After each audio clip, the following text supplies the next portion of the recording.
Donc, je dirais bonjour à Madame Pesquine, à Messieurs Dumont, Henri et Monsieur Le Gallès qui nous accueillent ici.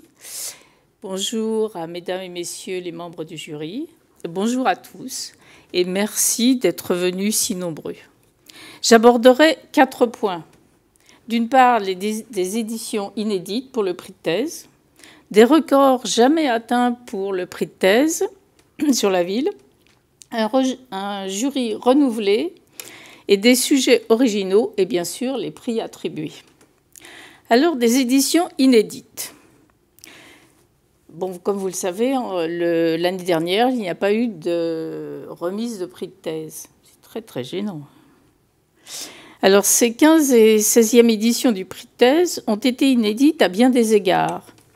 Et le jury et le comité d'organisation ont dû s'adapter à des conditions d'exercice particulièrement compliquées en présentiel, au port du masque, à la distanciation sociale en distanciel, à des outils numériques pour la plupart inconnus jusqu'alors. Certains ont dû prendre des cours pour pouvoir s'en servir.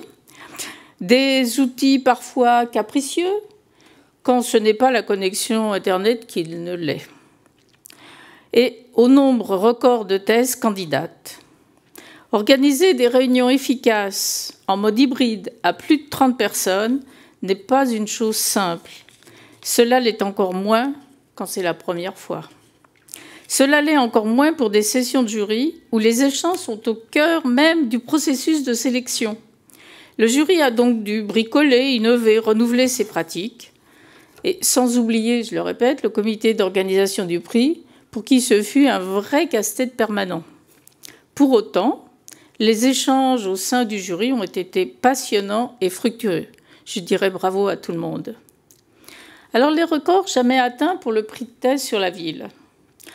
Malgré les laboratoires fermés, la distension avec les équipes de recherche, les colloques basculés en ligne, les difficultés pour accéder au terrain, les soutenances de thèses reportées au mieux organisées à distance, la crise sanitaire n'a pas été facile pour les jeunes chercheurs.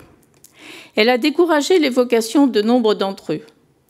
Selon le ministère de l'Enseignement supérieur, de la Recherche et de l'Innovation, en 2020, le nombre de soutenances de thèse a diminué, toutes disciplines confondues, de 15% par rapport aux chiffres observés les 10 dernières années. Cette chute des soutenances, tout particulièrement, on l'observe dans les sciences humaines et sociales, puisqu'elle indique une chute de moins 18%, ne s'est pas produite dans les chiffres de ces 15 et 16e éditions du prix de thèse sur la ville, ce qui est parfaitement étonnant. Bien au contraire, pour la 2e année consécutive, le record des thèses présentées est battu, puisque 80 thèses en 2020 et 109 thèses en 2021 ont été présentées au jury de thèse pour une petite soixantaine les 14 dernières années. Vous voyez, donc il y a une progression étonnante. C'est dire l'intérêt et l'opiniâtreté des doctorants de la ville pour leur sujet, les évolutions en cours ou passées du monde urbain. Bon, je ne rappellerai pas, on a déjà parlé tout à l'heure. Ce seul intérêt pour la ville ne suffirait pas à expliquer ces records. Et je tiens ici à saluer le dynamisme dont fait preuve le PICA pour mettre en œuvre la jeune recherche urbaine. Et plus particulièrement, je saluerai Lionel Martin, qui ne compte ni son temps ni son énergie pour recruter autant de thèses depuis 2 ans. Je tiens à le féliciter en mon nom et au nom de tous les membres du jury.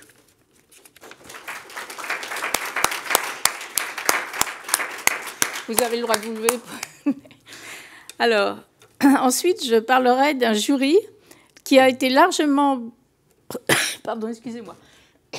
qui a été largement renouvelé pour faire face à l'augmentation du nombre des thèses candidates.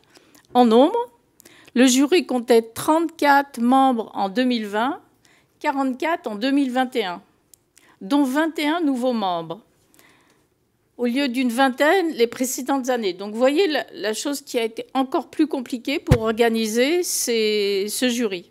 Et puis en compétences, au sens d'une plus grande représentativité des disciplines, des sujets, des origines géographiques et institutionnelles des thèses candidates. Les sessions les sessions du jury tenues en mode présentiel distanciel impliquent de lors une discipline encore plus stricte. Un si grand nombre de thèses à examiner implique beaucoup de travail, mais aussi un esprit de synthèse encore plus incisif pour les membres du jury, parce qu'il faut défendre la thèse que l'on lit. À ce titre, je les remercie, et plus généralement pour tout ce qu'ils donnent pour la bonne conduite du long processus de sélection de thèses. Ma reconnaissance va autant aux anciens membres, véritable mémoire du prix, qui, année après année, certains même depuis de très nombreuses années, ils se reconnaîtront, rempilent sans sourciller, mais aussi aux nouveaux membres qui ont parfaitement rempli leur mission, tout en s'adaptant aux spécificités de ce jury, lui aussi hybride, composé, je le rappelle, à part égale de praticiens et de chercheurs enseignants en principe émérites. Donc, venons-en aux thèses.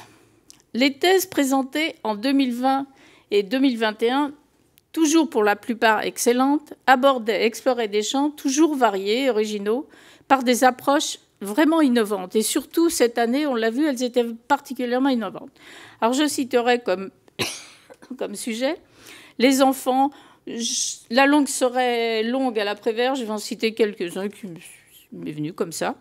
Les enfants et les jeunes en situation de rue, les politiques de peuplement des villes en déclin, le tourisme festif, les éboueurs et balayeurs parisiens, la ville catastrophée, la ville thermale, l'urbanisme rural, la construction des périphéries urbaines, les camps de réfugiés, les jardins partagés, les circuits de financement du logement social. Bon, je pourrais en citer à peu près 109 plus 62, ça ferait beaucoup, vous seriez un peu fatigué. Parmi les thèses présentées au jury, de nombreuses thèses ont été soutenues en Belgique, en Suisse, au Canada et en Afrique du Nord. On peut dire dès lors que le prix de thèse sur la ville se francophonise.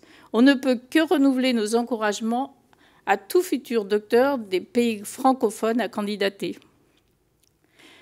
Le jury a attribué en 2020 et 2021 2 grands prix. Alors, je ne sais pas si les Juliens sont particulièrement nombreux cette année, là ou pas, mais ces 2 grands prix, à Julien Dario et Julien Migosi, et 4 prix spéciaux à Louis Badasseronier, Vincent Lerouzic, Pierre-Antoine Chauvin et Camillo Léon Quirano. Alors, peut-être, là, je n'y mets pas l'accent. Mes félicitations pour vos excellentes thèses.